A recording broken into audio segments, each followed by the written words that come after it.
नमस्कार दोस्तों, क्या यूपीएससी प्रीलिम्स में सभी क्वेश्चन का आना जरूरी है क्या? नहीं जरूरी है, लेकिन पेपर को सही ढंग से अटेम्प्ट करना जरूरी है। आज इस वीडियो के अंदर मैं आपको वही तकनीक बताने जा रहा हूं कि कैसे पेपर को हम अटेम्प्ट अच्छी तरीके से करें ताकि हम ज्यादा से ज्यादा ऑप्टिमाइजेशन करके सफलता प्राप्त कर सकें। देखते हैं आज इस वीडियो के अंदर।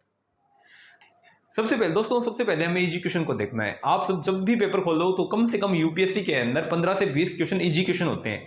आप सबसे पहले उनको सॉल्व करो, क्योंकि इससे आपका कॉन्फिडेंस बूस्ट होगा। आगे की जो स्टेज है उसमें हम और ज्यादा बेहतर प्रदर्शन कर पाएंगे। दूसरा लेवल आता है मिड लेवल। उसमें जो क्वेश्चन आते हैं वो मीडियम लेवल के क्वेश्चन होते हैं। उसमें आपको गारंटी पता नहीं है कि इसका आंसर सही होगा या नहीं भी हो सकता है। दोनों चीजें आप पर डिपेंड करता है कि आप क्वेश्चन को कैसे देखते हो। इन क्वेश्चनों को ध्यान से देखना है। ये सबसे ज्यादा क्वेश्चन आएंगे, लगभग 50 के अराउंड ये क्वेश्चन होंगे।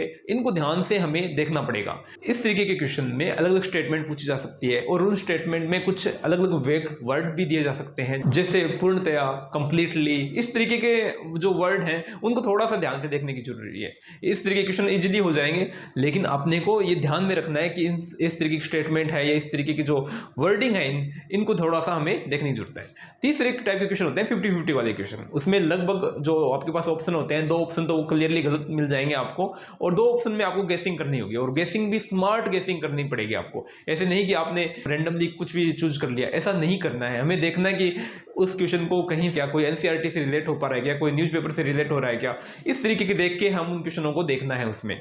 और चौथे टाइप के क्वेश्चन होते हैं एकदम हार्ड टाइप के क्वेश्चन वगैरह, जिनका कोई भी आपको नए उनके ऑप्शन कभी आपने पढ़े ना कभी देखा है उन क्वेश्चनों को, तो उनको कंप्लीटली आपको इग्नोर करना है, उनको आपको छेड़ना भी नहीं है। याद रखना, यूपीएससी के अंदर क्वेश्चनों को छोड़ना की भी एक आर्ट है, इसको भी आप ध्यान से देखना। तो इस तरीके के क्वेश्चन को आप छोड़ देना, ये भी आपके लिए यूपीएससी प्रीलिम्स को फाइट करने का एक अच्छा तरीका है।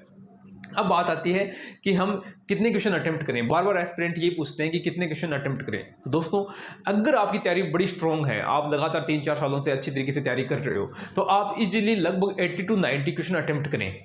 बाद में आते हैं मीडियम लेवल के स्टूडेंट जो अभी 1-2 सालों से तैयारी कर रहे हैं, अभी इतना अनुभव नहीं है यूपीएससी के लिए, वो भी 75 to 85 क्वेश्चन अटेम्प्ट करें, क्योंकि ये जरूरी है आगे आपके कट ऑफ के थ्रेशोल्ड को आगे फाइट करने के लिए।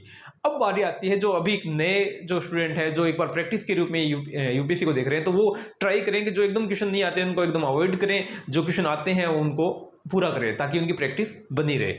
अब 1 महीने में हम क्या क्या करें ताकि हमारी तैयारी को और ज़्यादा बूस्ट मिले। तो सबसे पहले जो भी पिछले साल के प्रश्न पत्र हैं, पीवाईक्यू है, उनको एक बार आप जरूर देखिए। उनको देखना, उनसे और उनको सॉल्व करने का प्रयास करना आप। फिर बारी आती है मॉक टेस्ट की। आप मॉक टेस्ट दीजिए, ज़्यादा से ज़्यादा मॉक टेस्ट दीजिए, और जहाँ भी आपको गलती लगे उनको आप एक बार सुधार कीजिएगा उसके अंदर वगैरह। और साथ में एलिमिनेशन तकनीक को भी आपको समझना है, उसकी भी आप प्रैक्टिस साथ साथ में करते रहना। और याद रखना दोस्तों, ये यूपीएससी का एग्जाम कोई फैक्ट याद रखने के लिए नहीं है। यूपीएससी का एग्जाम एक थिंकिंग टेस्ट है। इसको आप जितना ज्यादा देखोगे, जितना ज्यादा समझोगे, तो यूपीएससी का पेपर आप इजीली फाइट कर पाओगे और अच्छी रैंक के साथ आपका सिलेक्शन भी होगा। तो जुड़े रहिए वर्मा सिविल सर्विसेज के साथ। मैं आपको इस चैनल के माध्यम से प्रीलिम्स, मेंस, इंटरव्यू के बारे में बताता रहूंगा। जय हिंद साथियों।